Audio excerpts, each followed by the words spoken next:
Tonight on the Night Team, we are under a weather impact alert for the dangerously cold temperatures that have moved into Kentuckiana. How low we're looking to go. Plus, at least 2 people are dead and 8 others are injured after a shooter opened fire at Brown University in Rhode Island. We decided to turn the light off and close all the doors and hide under our desks. Where officials are at in their search for the suspect. And later, low enrollment now forcing the doors shut at a Catholic church in the Park Duval neighborhood after 70 years. It is sad, but it's also hopeful because we made this decision. Right now on the WHAS11 Night Team.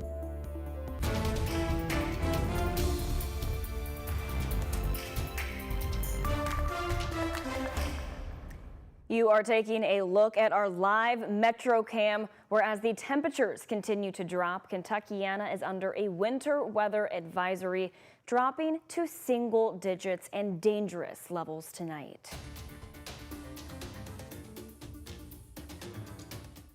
So here's a look at what's happening right now across the metro and southern Indiana. That's a look at the temperatures and the cold heading into Sunday morning. And single digits, that is what we're talking about right now. So thank you so much for joining us here on the Night Team. I'm Alex Dieterer, joined by meteorologist Austin Evans. And now, Austin, we learned right before we went on to air tonight that TARC is operating on winter weather detours. So could we see any of this cold temperature impact the road conditions tonight? So I'm hoping not. I know that there's quite a bit of snow on the surface streets.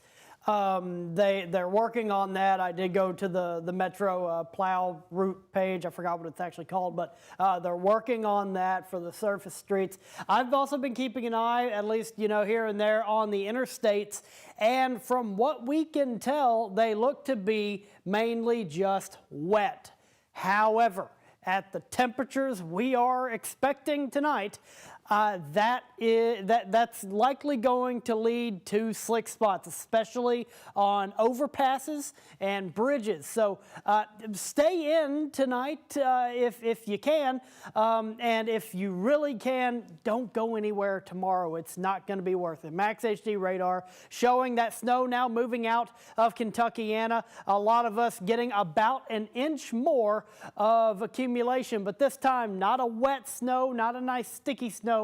A very dry snow fell to this evening, and of course it's getting cold. It's getting colder. It's going to be dangerously cold tonight through tomorrow into Monday morning. We'll thaw out next week, but we got to get through this. We're already 12 degrees down in Louisville. Let's take a look at those measured temperatures. And here's another look at the roadways from our Bachman Auto Group downtown camera. We're in the lower 20s and upper teens here in the metro, but in southern Indiana down to 11 in Seymour, 13 in Bedford, and it feels quite a bit colder than that. And here's a quick check of tomorrow at a glance, and you can see only reaching 15 degrees. Of course, with the wind chill, it's going to feel colder than that. All the details coming up in my full 7-day forecast. Ooh, talk about cold. If you're not catching the bus and these cold temperatures continue to drop, the National Weather Service says to make sure your car is fully stocked. That includes a charger, flashlight, flares, snacks, and water. The NWS recommends you dress warmly, pack extra clothes, and have a snow shovel in your car and let some faucets drip in your house. We asked WHAS 11's extreme weather specialist John Gordon, the former head of the National Weather Service office in Louisville, about your water lines. So one last thing to really hit is drip. Please drip Sunday and drip Monday. If it gets below 10 degrees, drip. Don't argue with people that say you don't need to. Do you want to pay a plumber on a Sunday? I don't. And by drip, John means to keep your faucets throughout your home dripping just a little bit and hoses covered and warm for fear of the water building up and freezing. And we'll be bringing you the latest updates on the snow chances and dangerous temperatures throughout the weekend. For extended forecasts, download the free WHAS 11 Plus app on your TV.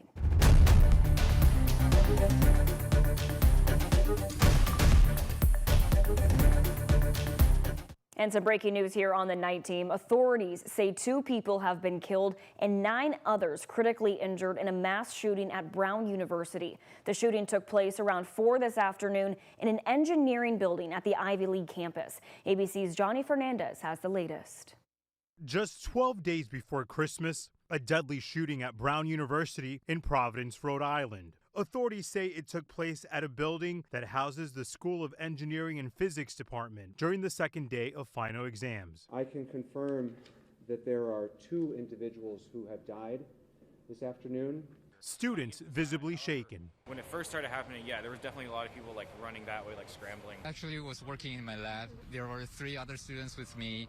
We decided to turn the light off and close all the doors and hide under our desks. Law enforcement converging on the scene. An alert going out to faculty and students, urging them to lock doors, silence their phones, and stay hidden until further notice. Immediately, the active shooter protocol goes into effect. All multi-agencies respond and lock down the area immediately. They put up a grid around the area, and they do an immediate entry into this engineering hall. In a letter to students, the president of the university calling it a deeply tragic day and urging the community to remain vigilant. President Trump offering prayers for the victims and their families.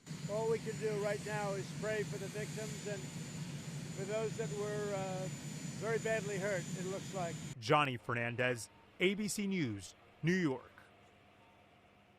Some scary scenes out of Rhode Island tonight. Authorities say a suspect dressed in black remains at large. They add this is the first shooting in the school's history. New tonight on the night team, a popular Southern Indiana ice cream shop is closing its doors. After nearly 10 years and the best season she's had, Widow's Walk Ice Creamery owner Jill Dodson is calling it the end of her era. Dodson made the announcement this evening, posting a video highlighting her time and the store's impact on Southern Indiana. She plans to retire and put the business up for sale. Before she fully enters her retirement, Dodson added, quote, "As with any sale of a business, finding the right buyer, finalizing the sale, and going through the transition phase isn't done overnight, so I'll still be around and ready to serve up your favorite sweet treat until that time," end quote. A Park Duval Catholic church will have its last Mass tomorrow. The decision to close Immaculate Heart of Mary off Lewis Coleman Jr. Drive was made amid declining attendance. The night team's Clarice Shaley hears this church was not the only one to close in the metro within the year. We're resilient, faith, and we're faith-filled, hope, so we know God and love. Got a plan. These 3 things are getting the Immaculate Heart of Mary Parish through this tough decision. It is sad. The decision, but it's also hopeful because we made this decision to close their Catholic church after 72 years. We're proud of this story, so anytime you get any one of us, you're going to hear this. We started with dirt floors in the barn. At the congregation and all left, we cleaned the barn. Dirt floors, mind you. They say they started with the help of a priest from Italy, building from the ground up and cementing their community. That's Miss Dolores Brooks. She's our oldest member. Miss Jeremy, how old is Miss Brooks now? 96. Their finances are low with a declining membership, making maintenance of their property difficult. So the parish suggested they close their building and merge with St. Martin de Porres on West Broadway to the Archdiocese of Louisville. That's a mature congregation. This is Dr. Brian Reynolds, Chancellor with the Archdiocese of Louisville. He's overseeing an expansive parish planning process that's underway and could result in the closing, merging, and even expanding of churches or building of an all-new facility. There's a large population here that's shifting. There's growth in the suburbs, Bullitt County, Meade County. The last time this process took place was 20 years ago in 2005. Reynolds says people are moving away from the traditional neighborhood church and there are fewer priests. Virtually every diocese in the country is asking some of the same questions. How to provide care in light of what's happening with your people. Immaculate Heart of Mary responded to that question. Painfully, we just had to make a decision how we could continue a legacy in Western Louisville. They overcome this obstacle with love together as they continue to honor the founders of their church. Clarice Shaley, WHAS11 Night Team, on your side. Dr. Reynolds tells us Immaculate Heart of Mary is one of 3 churches that will have closed within the year. The other 2 are Christ the King off South 44th Street and St. Therese in Germantown. Reynolds thinks there will be some closings and merging of churches in the future, along with growth of facilities and a new church as well. A wreath now sits at every veteran's grave inside Zachary Taylor National Cemetery. This accomplishment follows a final push from the Wreaths Across America campaign to place one on the 11,400 burial sites, remembering the sacrifices of fallen veterans. Volunteers gathered to place the wreaths earlier today, reportedly breaking attendance records. Brownsboro Hardware and Paint was one of several organizations serving as fundraisers for the event. And we heard from the owner today about what made this year's ceremony stand out to him. What I've learned with this particular campaign is for younger people to understand the sacrifice that these men and women made and to understand the importance of it and that freedom is not free. This is a great learning experience for young children. You know, I saw tons of them over at the event, and it's a great way for them to understand that, you know, we are where we are because of these people. This is just the second time Wreaths Across America was able to place a wreath at every single gravesite inside Zachary Taylor Cemetery. Now, as his jersey rises today, we will continue to not only honor the man, but honor the player who walked in faith humbly. The family of U of L legend Junior Bridgeman speaking at the KFC Yum Center earlier this evening at halftime as his number 10 jersey hangs among 6 others in the rafters. During U of L's game against Memphis today, the team made sure to take a moment to recognize the impact Bridgeman left here in Louisville, both on and off the court.